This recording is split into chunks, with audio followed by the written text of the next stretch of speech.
DG Stéphane Balamwange Congo ya Lumumba Congo Tafachi Beton Tangwe koki yo Tangwango yango yo ekoki Tolanda kango Papa Stéphane Balamwange oh yeah. Messieurs, dames, bonjour et surtout bienvenue à ce deuxième numéro du jour sur Tango Koki RDC. Notre chaîne a pour ligne éditoriale le patriotisme et la méritocratie. Toyaka pona kosolola kaka makamba mboka. Un patriote azali muto akoki ko trahir mboka na été puisque la patrie ne pardonne pas aux traîtres.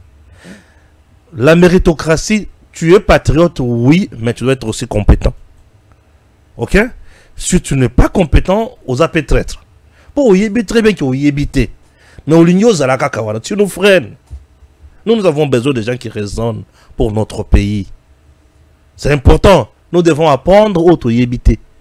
Tokende liboso pour tout tika likunya na makamwa pamba pamba. Regard na bino sikoyo. Ce qui batunio. Accord de paix. RDC Rwanda batunio. Déclaration de principe. Batunio. Accord final. Batunio affaire Doha. Yo ko ko résumé makambo yo ndenge nini. Ce qui au résumé au ko lo labi sonini. Tu sais que dia sungi toi BBC. Premier point. Deuxième point comme tout dans les sources gouvernance à Tshisekedi. Bota bandana bitomani soazi bunda. Ba tu o bazolo kaba bomaye, bazana tort to bazana raison. Les lorsque to bongise Tshisekedi. To perdre to toza vraiment battu esengo. Chers compatriotes, la 5 ans na ba démarche sur soazi ko sala. Ba expliquer biso. Au regard ya nyonso bazo signer à gauche à droite. 5 ans et cesser les autres. Boza kaka vraiment dans le bon, to boza déjà à côté du village. Ce qui est ici la question à souk, les cambois changement to révision il y a constitution. Et ça kaka mutu ya to ezate. Constitution o to batela kaka to batela te. Makamboze belé ça ma question to komi tuna. Raison pour laquelle je reçois pour vous pour la première fois un de nos téléspectateurs qui analyse aussi très bien puisque c'est un chevronné bien sûr na musala oyo pe ayebi Congo na makambo na yango. Il s'appelle Placide Mukendi. Il est maître avocat. Bonjour maître. Bonjour monsieur le journaliste. Kimia Ezali. Stéphane. Kimia Zande. Merci. Kimia Ezali Nangoyo Nzambe. Toza lelo fara à la Stéphane Balamwange. Merci beaucoup Stéphane Balamwange. Nalandako mingi, c'est pourquoi j'ai tout fait pour venir assister à cette émission. Merci. En tant que patriote. Très bien. En tant que patriote. Très bien. En tant que patriote. Tango vando yoki bato bazo lukaba bo Tshisekedi. Omoni nini. Ndabitu mayo su Tshisekedi azo sala. En tant que patriote. Et cause à la perte. Tout est cause à la vraiment esengo pour na biso. Et ça... Bon, d'abord, Oignon Sezo Salema n'a dit que ça n'aboutira à rien. Tu sais que à Kokoufoate, tu sais que ira faire mission. À Kokoufoa, Mokolo Nzambe a bongisi pour naïke à Kokoufoa. Mais na makambo bazo sala ya nyamu ba soda ba kabila ba nanga soki ba rwandais, tu sais qu'il ne mourra pas de cette mort là. Ça je sais, il va pas mourir. Et ceux qui le veulent mort aujourd'hui, retenez que ce sera un grand recul pour notre pays. Même 100 ans après. Nous revenons d'un esclavage, d'une hégémonie rwandaise de 30 ans. Et qui c'est qu'est devenu nous sortir de cette hégémonie. Et les auteurs de cette hégémonie, les Rwandais principalement et les marionnettes congolaises, ils veulent sa mort. Vous savez mon frère, pourquoi je dis que Tshisekedi Akokoufa Mokolonzamba Kolinga Tshisekedi Akoufa. Après l'analyse, nous sommes des chrétiens. Moi je suis chrétien pratiquant. C'est la première fois, non seulement dans l'histoire de notre pays, mais dans la plupart des pays au monde. Un chef de l'État entre en fonction à un stade, à Bengiba, Congolais n'ont son stade, Atiki Congo na maboko ya Nzambe. Pour les païens, c'est le terme que je puisse utiliser, c'est un acte anodin, à la consommation populaire, un acte populiste non significatif. Mais sur le plan purement chrétien, c'est un acte fondamental. C'est cet acte-là. Yangondezo sunga mboka na biso ti lelo pour nous les chrétiens. Abiyo nzambe na tiki Congo na maboko na ye. Onyonso na kosala tout au long de mon mandat ezala na boanya na yo. Ça c'est très important pour les chrétiens. Je parle des chrétiens qui sont réellement chrétiens. Les pasteurs, les hommes de Dieu qui... Je m'excuse beaucoup, je parle des véritables hommes de Dieu qui savent, qui connaissent la profondeur de la parole de Dieu. Ils savent ce que je suis en train de dire. Comme il a laissé ce pays entre les mains de Dieu. Ça,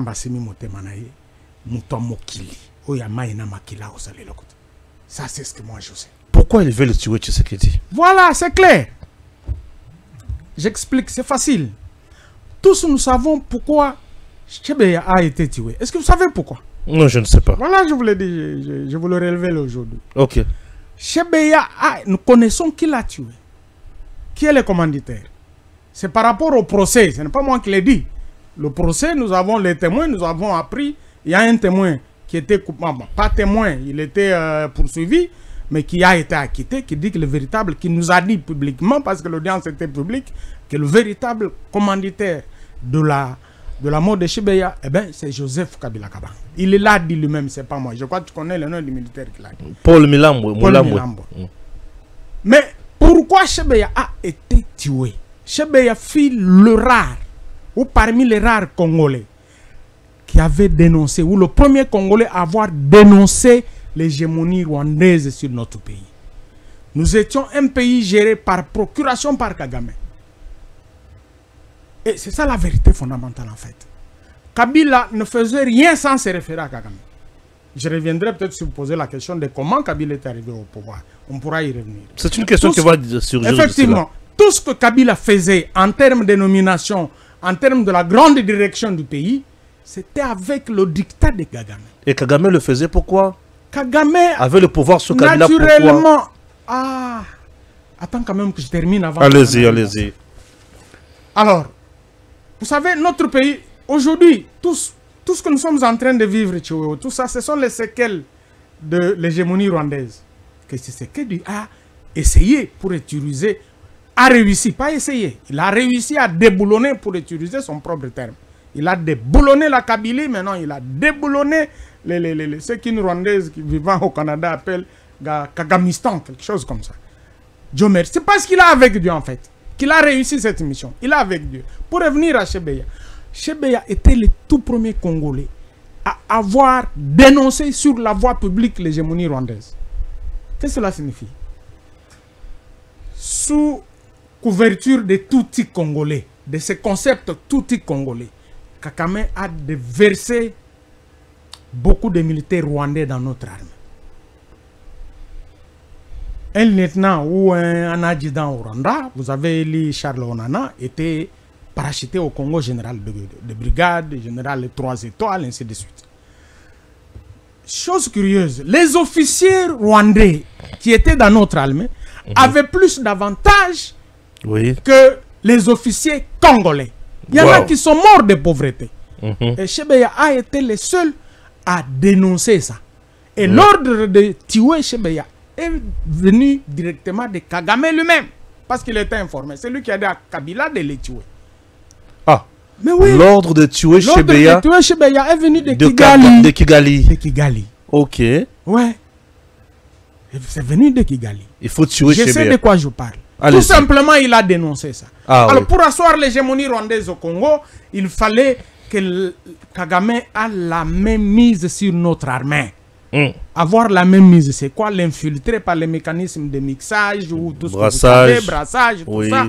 On a mis beaucoup. Moi, je me rappelle, on s'est réveillé un matin, j'étais responsable dans l'une des provinces du pays. On s'est réveillé un matin, on vous parachute un commandant région qui arrive avec déjà ses gardes du corps, tous qui se ressemblent comme grands frères et petits frères. Enfants de même parents. Vraiment comme des pères et des mères. Or, je me pose la question, mais... Commandant région avec ses gardes... Avec ses gardes, tous comme grands frères et petits frères. Même temps, vraiment... Oui, je n'ai pas cité les noms. J'ai dit, mais où nous allons dans ce pays. Et Kabila plaçait des gens comme ça. Et Kabila a placé des gens comme ça. Et là, ils sont dans Je me votre rappelle, là, province. j'étais au centre du pays. Ce n'est pas seulement à Kinshasa, c'est dans toutes les provinces où nous avons connu ça. Ok. J'étais dans le centre, dans l'une des provinces du centre du pays, où on nous a parachuté. Ce n'est pas seulement en une seule fois, on a connu comme ça 3 commandants régions comme ça. 3 commandants régions. Je ne peux pas citer les noms. Et il est tué sans peur ni crainte. Mais ces gens-là, Il est torturé. pour tuer, c'est un petit problème. Ouais. Je me rappelle encore mon grand frère, le grand journaliste qui vit à Bruxelles, Kwebe. Oui. Il dit un tout pour tuer un Muntu, c'est comme un acte de prophylaxie. Ouais. C'est comme, on dirait Zobo Mangongi. Ça ne nous dit rien. Pour tuer, c'est comme ça. Je les ai vus massacrer les jeunes gens qu'on a appelés des Kamoinasap. Ouais. Il fallait voir. Ah, ok. Oui. Il dit au gouverneur, laissez-moi parce qu'ils viennent apprendre le français, les Lingala avec nous. Quand ils viennent, c'est seulement les Swahili de chez eux et les Kinyarwanda quand ils viennent en province. Laissez-moi les petits français, les petits Lingala, ils apprennent. Ils ont même des enseignants à la maison. Ils sont Lingala pour m'intégrer parce que c'est l'idéologie que les hommes. Donc voilà, bref, parce que le temps fait défaut, on peut bien développer ça. C'est ça l'hégémonie rwandaise qui a clochardisé, c'est ça le terme, notre armée aujourd'hui. Félicitations au président de la République parce qu'il est en train de remonter notre armée en puissance. Nous devons considérer cet homme comme le Moïse, comme était Moïse aux enfants d'Israël quand ils étaient en captivité en Égypte. Si nous perdons Tshisekedi aujourd'hui, c'est fini, oublions le Congo. Ça ne sera plus votre pays. Perdre Tshisekedi aujourd'hui, oublions le Congo. Nous les Congolais, mais Charles Onana le dit. Parce que vous ne voulez pas lire, il faut lire Charles Onana. La guerre qu'on fait à la RDC, c'est une guerre plutôt d'épuration ethnique. C'est-à-dire, on veut effacer tous les Congolais, les remplacer par les Tutsis au Congo. Comme ça, les richesses du Congo seront prises par les Occidentaux via les Tutsis. C'est ça le plan. Kagame avait le pouvoir sur Kabila sur base de quoi? Voilà. L'histoire, pour la petite histoire, si les gens le savent, ne le savent pas, il y en a qui le savent. Posez-vous la question, comment Kabila est-il devenu militaire? Abanda Musala ya soda awate na Congo. Kabila banda Musala ya soda na Congo te. Na Congo te ngana yo toyebi kabanda Musala ya soda na Congo te. Kabila yana Afdel. Oui. Na James Kabarebe. Oui. En venant, babanda ko benge commandant Hippo. Vrai ou faux? Demandez à ceux qui étaient dans Nayoka voilà, commandant Hippo. Qui Kabila yego bimaka katanga comme chef de l'État. Ou Nakinawat. Ou Tambo comme Nakin. Je ne reviens pas sur le débat enfant des musées ou pas enfant des musées. Mais je sais que quand il venait, on l'appelait commandant Hippo. Donc il était déjà militaire. En réalité, voilà, nous sommes des chercheurs. Selon mes recherches, voilà ce que moi, je sais du cursus militaire de Kabila. Allez-y. Lorsque les Ougandais, après la victoire de Museveni, et la population ougandaise en avait marre des Tutsis les Tutsis rwandais qui avaient accompagné Museveni à la guerre. Et dans la marche dans la marche au pouvoir. Alors, Museveni décide d'envoyer Kagame sa suite chez eux pour prendre le pouvoir. Chez eux au Rwanda. Bien sûr. Mon grand frère Bitakura, que je salue en passant, le dit si bien.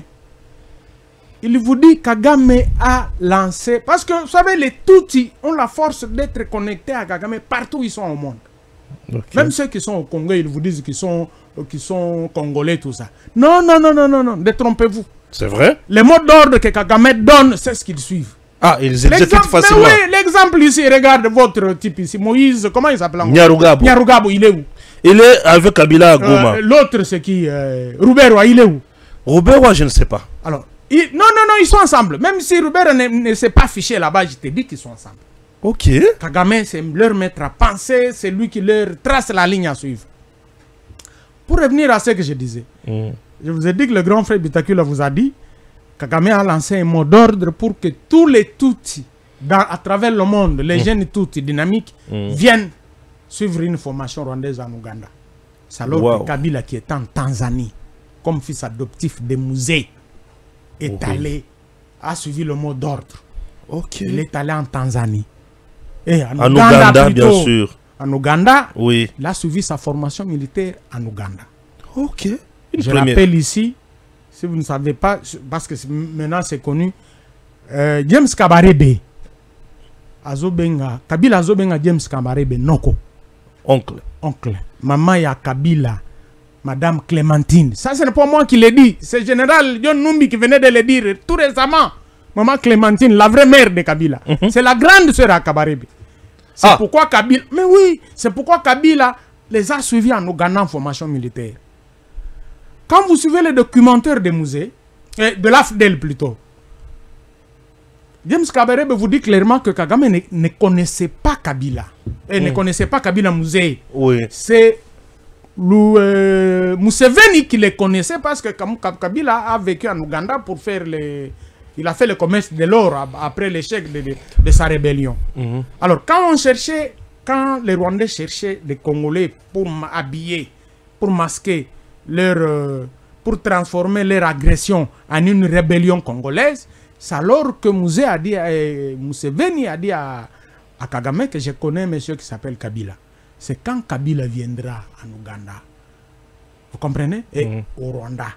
James Kabarebe dans les films, dans les documentaires de l'AFDEL, James dit clairement que Kagame ne connaissait pas, eux deux avec Kagame ne connaissaient pas Kabila. C'est Museveni qui a amené Kabila auprès de Kagame. À ce moment-là, Kabila fils, appelons comme ça, était déjà au service militaire au Rwanda. Ses collègues d'armes savent ce que je dis. Il était déjà au service militaire au Rwanda. Vous comprenez? C'est alors que Mouzé le trouvera, il dit à fils, comme fils adoptif. C'est ça la vérité. Il l'a adopté pour la deuxième. Ah, mon fils, tu es là. Bon, comme je suis là, on fait marche ensemble. Mais, idéologiquement parlant,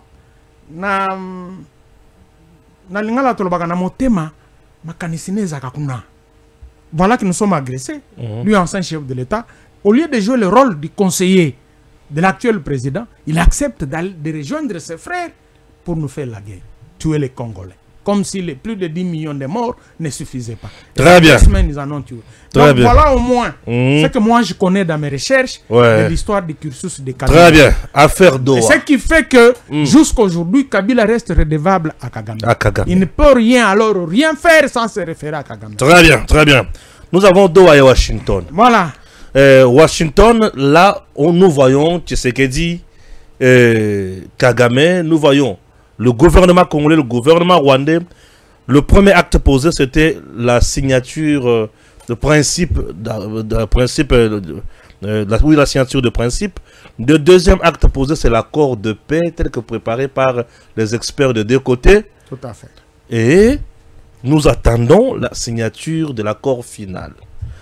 Au regard de tout ce qui est déjà posé comme acte, le Congo a perdu, le Congo a gagné, Tshisekedi nous a vendu, cher ami, les opposants qui pensent que... J'ai compris votre question, mon ami. Merci beaucoup. Vous savez, c'est pourquoi j'ai dit que Tshisekedi est à la RDC. Ouais. Ce monsieur, il faut le féliciter. Même moi, il m'étonne par ses actes. Tshisekedi vous étonne. Il m'étonne. Oui. Je me dis, ça c'est l'incarnation de son père, d'où lui vient l'intelligence. Ceux qui disent des histoires, il n'a pas étudié patati patata. Ce sont des idiots. Ils ne peuvent pas faire ce que Tshisekedi est en train de faire. Ah, comment ça? Mais je vous dis, qui peut faire ce qu'il a fait? C'est magique. Moi, je ne comprends pas comment. Ça, c'est magique. C'est magique. Je ne comprends pas comment ce monsieur s'y prend. Oh. Je vous donne un exemple. Allez-y. On a dit que Tshisekedi a fait beaucoup de promesses. Si on a le temps, on pourrait revenir. Allez-y, on est là, on va parler. Tshisekedi, quand les Rwandais avancent, on lui pose la question, est-ce qu'ils prendront Goma? Tshisekedi dit, ils ne prendront jamais Goma. Ils prendront. Est-ce que les gens avaient lu ce qu'il disait? Ils ne prendront jamais Goma. Les gens de petit esprit, les gens qui ne comprennent pas le langage diplomatique, ils ont dit voilà, Goma, Tshisekedi a salini. Non! Tu sais, quand quelqu'un t'attire dans la gueule du loup, c'est ce que Tshisekedi faisait. Tshisekedi savait qu'en prenant Goma, ce qui est en train arriverait à Kagame. Vous savez, Doha, Washington, c'est contre la volonté de Kagame. Doha, Washington. C'est contre sa volonté. S'apprendre ou à laisser, on lui a dit, monsieur, s'apprendre ou à laisser. Apprendre ou à laisser. Trump que vous voulez là, c'est un ex-catcheur. Hein? Oui, bien sûr. C'est un pragmatique. Il ne va pas avec toi sur 4 chemins. Oui. Monsieur, viens. Tu signes ou tu quittes le pouvoir. Tu n'as pas de choix. En Angola, il est parti parce qu'il était libre. Oui. Je rappelle que Doha, c'est sur instruction des Américains, ordre américain, que Doha a eu lieu. Je parle dans des termes clairs, je crois qu'on se comprend. Doha, Tipoyo, il a suffisamment tué les Congolais. Nous avons déjà des problèmes avec à l'interne. Vous savez, les dirigeants occidentaux sont ceux qui écoutent beaucoup leur opinion publique. Quand l'opinion, avec le discours de Tshisekedi, leur opinion publique a dit, mais comment vous, nos dirigeants, vous avez laissé les Congolais mourir plus de 10 millions, vous n'avez rien fait. Alors, tous ces gens se sont retournés. Collectivement, comme je l'ai dit quelque part devant votre confrère, Tshisekedi, c'est pourquoi j'ai dit c'est ce monsieur magique. Je ne dis pas magicien, j'ai dit magique par son agir. Il a réussi à retourner contre Kagame tous ses partenaires d'hier qui lui achetaient les minéraux pour lesquels il tuait des millions de Congolais. Tshisekedi a réussi à les retourner individuellement comme collectivement contre lui. C'est-à-dire chaque pays, l'Union européenne, en tant qu'institution, a sanctionné le Rwanda. Chaque pays membre individuellement a réussi à aussi sanctionner. Même le Royaume-Uni.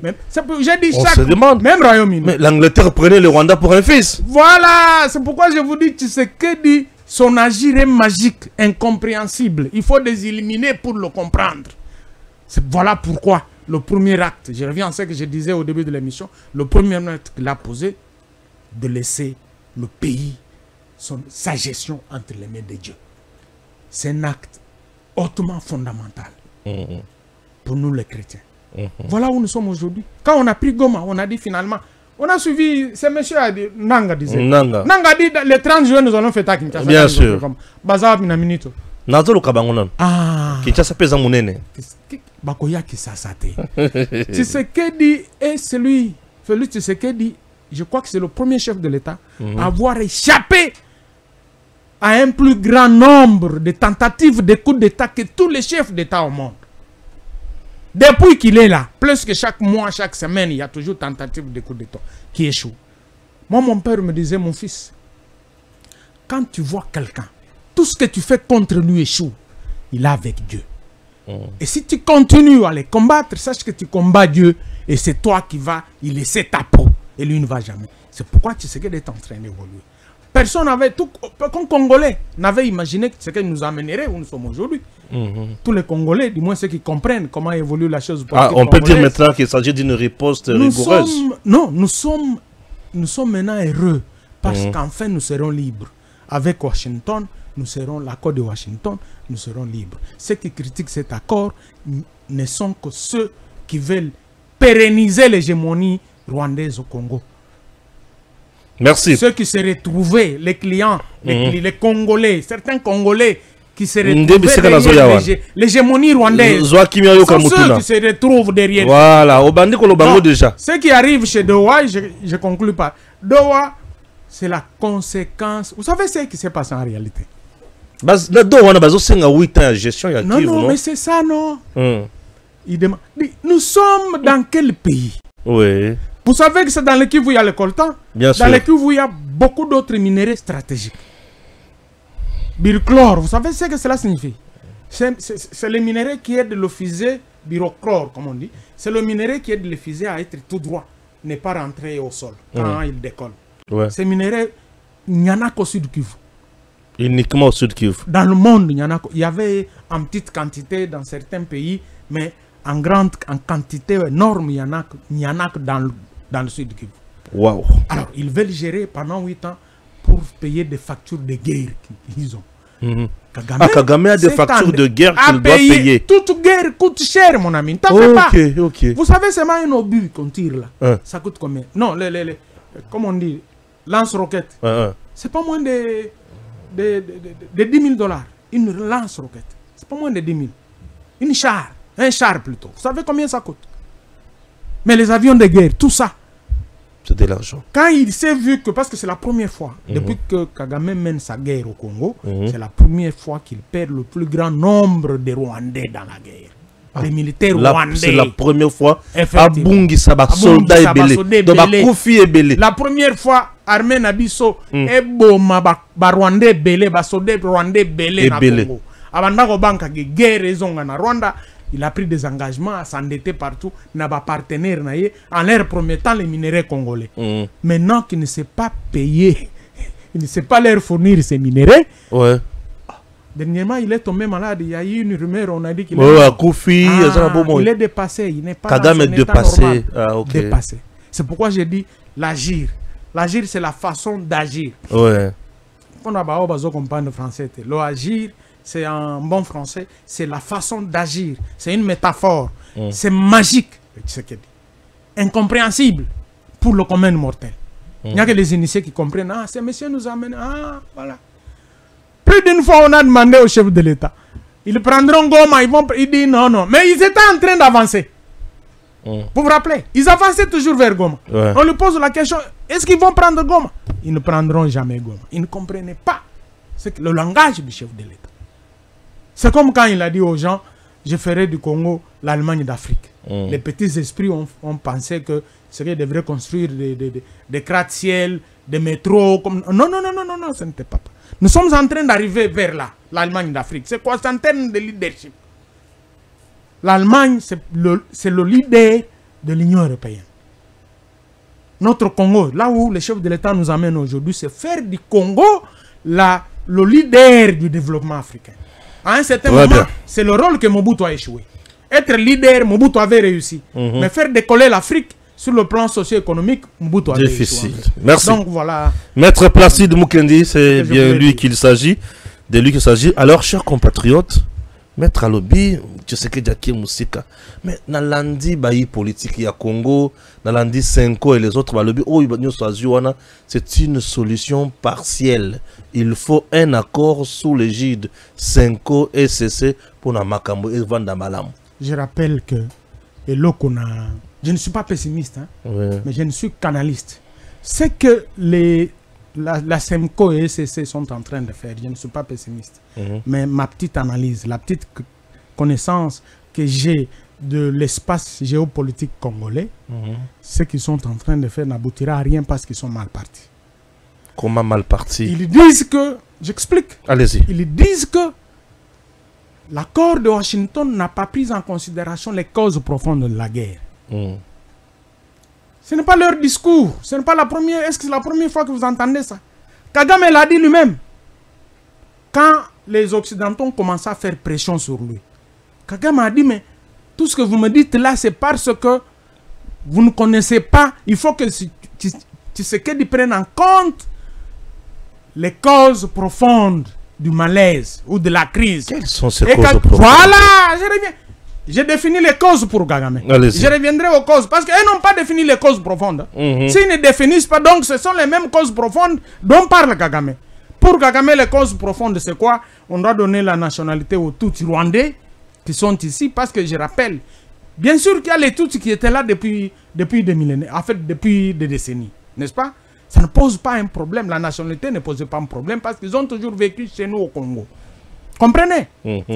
Mais derrière eux, il y a les Tutsis. Charles Onana le dit très bien dans son livre. Hein. Il faut apprendre à lire. Quelqu'un a dit que si vous voulez cacher quelque chose aux Congolais, il faut les mettre par écrit. Parce que les gens ne lisent pas. Charles Onana dit il y a des Banyamulenge naturels, historiques.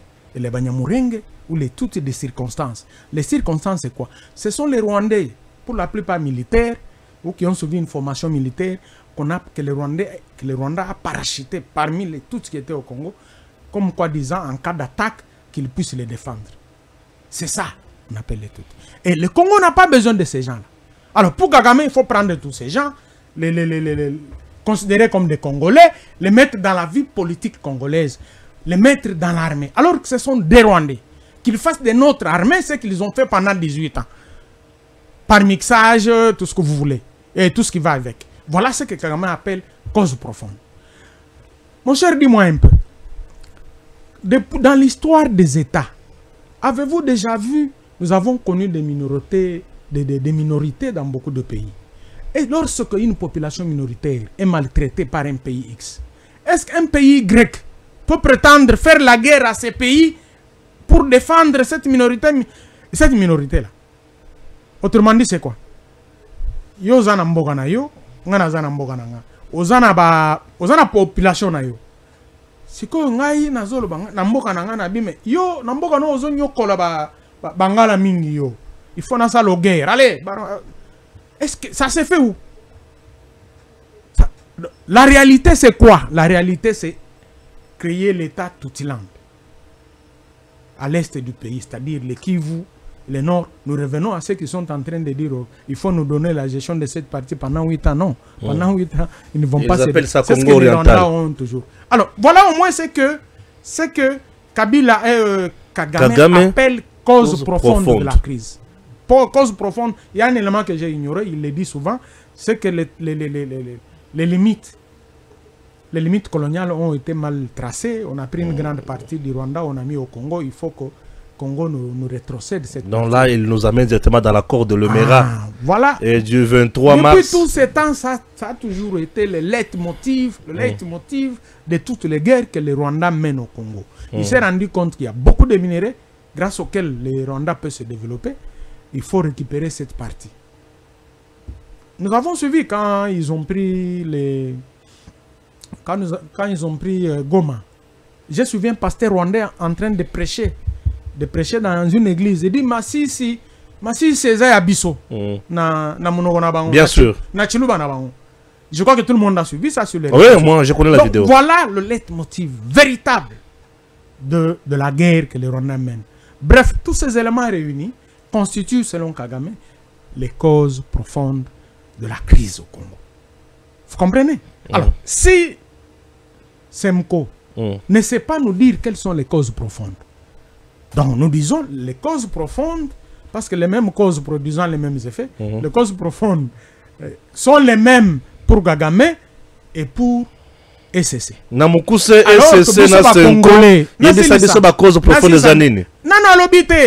Ils ont fait le tourisme dans le monde. Il faut qu'ils viennent quand même, redevabilité oblige.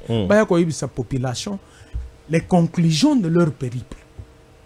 Ils ont réservé ça au président, non? Non. Président du Yamba Bango. Nous sommes en démocratie, président Yambi Bango, Apesi Bango. Vous savez, ce monsieur est hautement démocrate. Hein? Indépendamment de ce qu'on peut dire. Indépendamment de ce qu'on peut dire. Malgré Aïbi que Bazabatu, Bazan esprit Mabé. Bapesi, ils ont fait le rapport. Apesi Bango, technicien qui travaillent ensemble. Dans quelle mesure, c'est applicable. Mais nous, les analystes, nous disons, à moins qu'il y ait des choses, hein, parce qu'en science, il faut aller avec des hypothèses. À moins qu'il y ait des choses, mais l'analyse parce qu'ils ont utilisé les mêmes mots. Kagame utilise les mêmes mots, Semco utilise les mêmes mots, cause profonde. Cause profonde de la crise. Donc nous disons que, faute d'une explication claire de la part de la Semco, nous prenons la définition que Kagame nous a donnée dès ce qu'il a appelé plutôt cause profonde. Et pour nous, les Congolais, nous disons, ça ne peut pas passer. Quel Congolais véritable pourrait accepter de céder une partie de son pays au Rwanda, avec tout ce qu'il y a comme minerai? Je vous rappelle la signature du protocole d'accord entre la RDC et les États-Unis sur l'exploitation minière concerne beaucoup de minerais qui sont dans cette partie-là. C'est pourquoi on ne peut pas céder. Si c'est ça que la Semco appelle cause profonde, moi je me dis que leur initiative n'a accouché que d'une souris. Très bien. Merci beaucoup Tolungona Senko pour prendre le dernier point. Aujourd'hui, parlons de la Constitution. Ezalakaka, tout changer, tout modifier. C'est quoi votre lecture sur ces documents? Voilà ma lecture. Hein. Je l'ai déjà dit, ma position reste inchangée tant que ce qui se tantibus est, comme on dit en droit. Cette constitution, elle est à la base de la situation que notre pays est en train de vivre. Selon mon analyse. J'explique. D'abord, ce n'est pas une bonne constitution en fait. Il faut carrément la changer, pas la modifier. Pourquoi? Si vous voulez connaître les griefs reprochés à notre constitution, j'invite vos téléspectateurs à la lecture profonde du livre de Moukadibon, publié pendant la campagne référendaire sur les oui ou le non de cette constitution en 2006. Moukadi avait épinglé beaucoup de griefs. Même sur la ponctuation, même les fautes d'orthographe. Moukadi avait tout relevé. C'est un génie, ces messieurs-là. Ouais. Des mémoire parce qu'il est déjà décédé. Mais ici, je vais vous donner seulement 2 exemples avec 2 éléments de la Constitution qui fondent ma conviction sur le fait que c'est une Constitution à changer. Et là, je demande au chef de l'État, je les supplie de s'assumer en tant que patriote et chef de l'État. Nous sommes dans... La Constitution a mis sur pied un système de gestion de l'État conflictogène. Je prends le premier cas. Le chef de l'État nomme le Premier ministre, n'est-ce pas? Dans la majorité. Je crois que c'est un article connu. Ça ne sert à rien que je cite le nombre. Tout le monde connaît ça. Le chef de l'État nomme le Premier ministre. Mais un Premier ministre que le chef de l'État ne peut pas révoquer. On sait qu'il panique. Voilà. Un Premier ministre que le chef... Tu sais, c'est que cette situation a failli nous conduire avec Ilunga Nkamba. Ilunga, bien sûr. Il avait refusé de démissionner. Ouais. Il avait refusé de démissionner. On a risqué de connaître l'implosion déjà à ce moment-là. Heureusement, les dieux entre les mains de qui? Tu sais qu'il avait laissé la gestion du pays, a sauvé le pays déjà à cette étape. Kabila était au pays, à Kinshasa, très fort, avec tout ce qu'il avait comme militaire, comme généraux.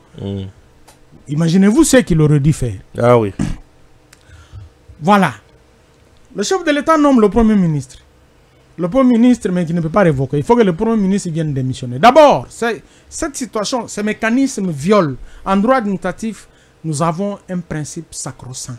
C'est la théorie de l'acte contraire. C'est la théorie du parallélisme des formes et des compétences. Tous les juristes bien formés le savent.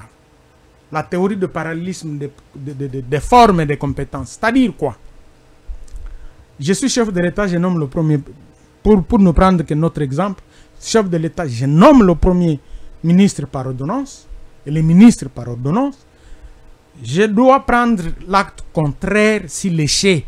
Je dois avoir le pouvoir de prendre l'acte contraire sur l'échec pour révoquer le Premier ministre et les ministres, toujours par ordonnance.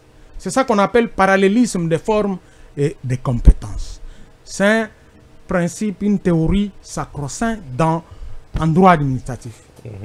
Mais voilà que notre constitution nous amène un mécanisme monstrueux. C'est pourquoi j'ai appelé ce mécanisme conflictogène. Pourquoi? À supposer que le chef de l'État nomme le Premier ministre. Le Premier ministre, il gère en électron libre comme Ilunga Nkamba à un certain moment. Le chef de l'État estime qu'il faut le démettre. Il demande à l'Assemblée de le démettre. L'Assemblée refuse, lui renouvelle la confiance. Imaginez-vous le chaos dans lequel serait le pays. Nous risquons de revenir à la situation des 60 entre Lumumba et Kasavubu. Vous comprenez? Kasavubu révoque Lumumba. Lumumba rentre à l'Assemblée. L'Assemblée lui révèle la confiance. Et Lumumba s'est dit, je dois aussi révoquer Kasavubu. Même s'il n'avait pas ce pouvoir de par la Constitution. Donc, c'est une situation qui peut créer l'implosion au pays. Rien que sur cet aspect-là, ce n'est pas une bonne constitution. C'est une constitution à changer. Parce qu'il y a une constitution qui a institutionnalisé l'hégémonie rwandaise, qui nous a amené tous les malheurs aujourd'hui. Nous ne pouvons pas accepter de continuer avec cette constitution. Il faut la changer. Nous devons, le chef de l'État, je les supplie, c'est pourquoi je refuse d'utiliser le terme droit ou devoir, le verbe devoir, que le chef de l'État puisse s'assumer, changer, nous amener une nouvelle constitution qui serait complètement républicaine et qui va sonner l'avènement de la 4e République.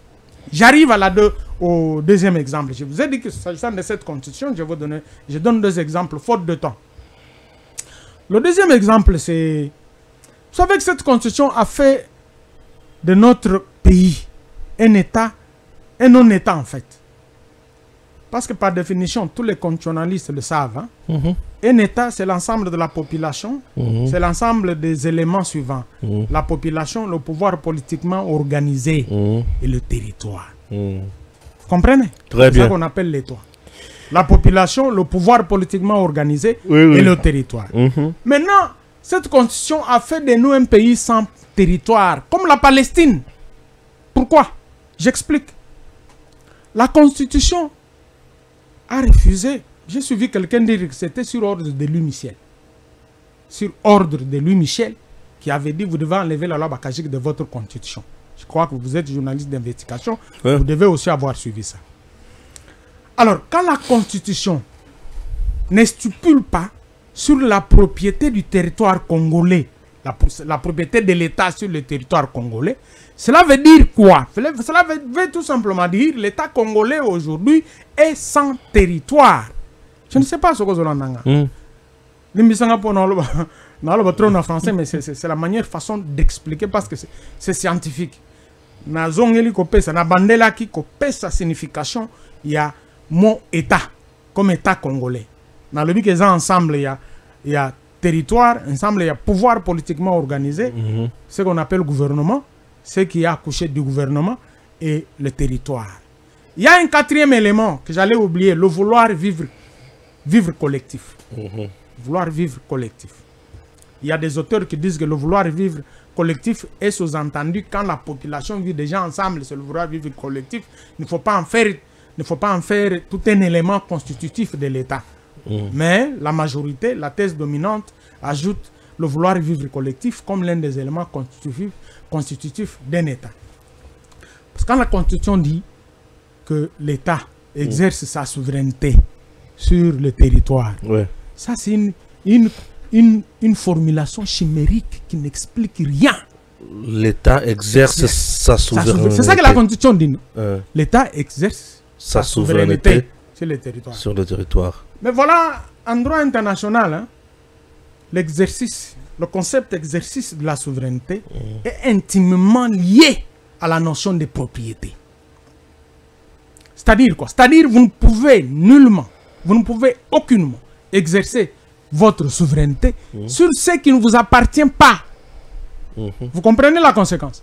L'État congolais aujourd'hui ne peut pas aller en face, chez nos frères en face et dire voilà, je viens exercer mon autorité sur Brazzaville. Ça n'existe pas. Non, non, non. Voilà. Donc l'État, vous comprenez, c'est une formulation qui ne dit absolument rien. Rien. La meilleure formulation, c'est quoi? Les sols et sous-sols appartiennent à l'État. Et l'exercice de la souveraineté est sous-entendu par là. C'est à dessein qu'on a enlevé cette formulation. Vous savez pourquoi?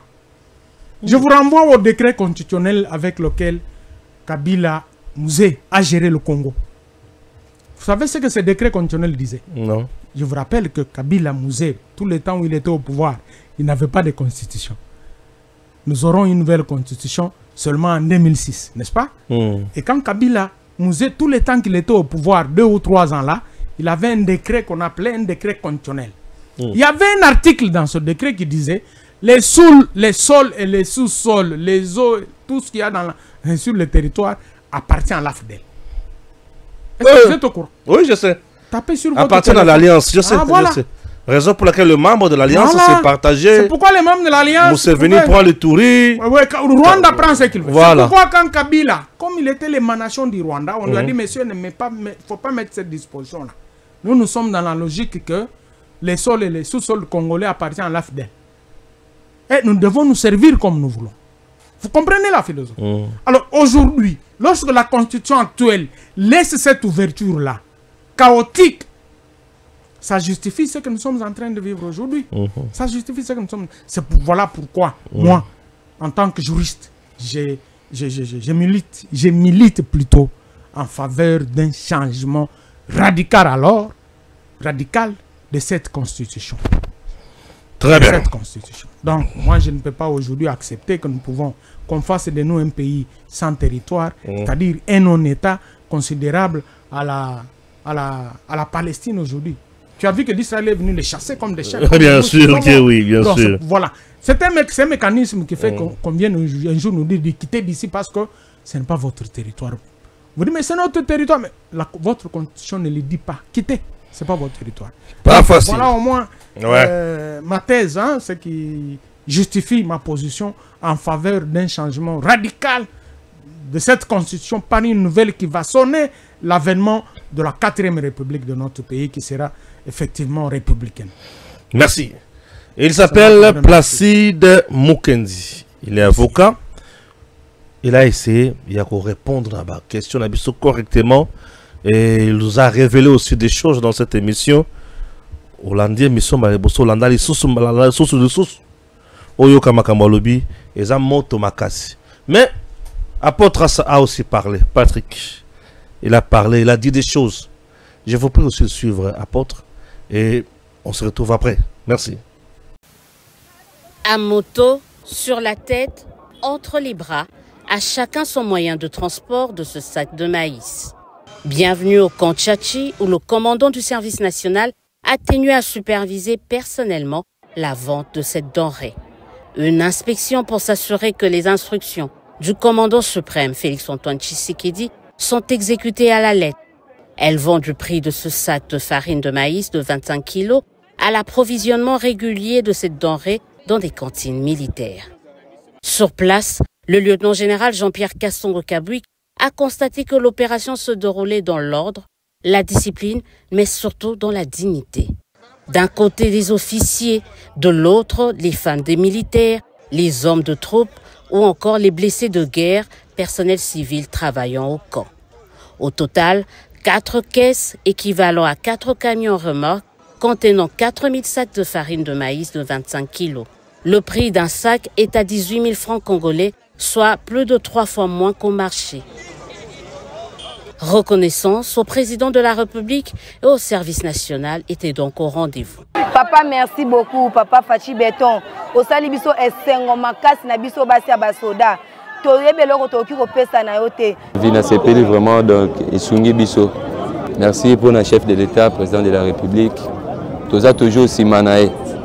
Toza toujours wana to soutenir toujours biso toza ba combattre ba blessés de guerre. En tout cas, to pesi Fachi Béton longunya parce que makambo etikala ko salema te. Na régime na ekaka. Ndeto komi ko sepela. Salaire coûte ba doublelele biso. C'est mon lisusu ya ofele. Tala kaka na sombi ya ko bunda na teke oto bunda na. Totinikana na petenyo so tala carte. Moi si ya militaire. Awa to koma na biso pepele. Na sombi on a 18 000 papa mais na wenzeta 75 000. La production, la vente et bientôt la transformation des maïs du service national par le service national. Toujours dans l'enceinte du camp Tchachi, une minoterie estampillée SN est en plein montage. La fin des travaux est prévue pour fin août. Elle aura une capacité de production de 100 tonnes par jour. Pour le commandant du service national, suivant les orientations du président de la République, un pas vers la souveraineté et la sécurité alimentaire vient d'être franchi sur fond d'une économie en termes de coûts de production. À noter qu'une autre minoterie du service national est en plein montage, cette fois-ci à Kanyama-Kassisi. Elle aura une capacité de production de 5 millions de sacs par an. Pour rappel, c'est depuis septembre 2021 que le service national approvisionne chaque mois, ce de manière ininterrompue, les cantines militaires en farine de maïs. DG Stéphane Balamwange Congo ya Lumumba Congo Fachi Béton Tango ekoki oyo Tango yango ekoki Tolanda kango Papa Stéphane Balamwange Oh yeah yeah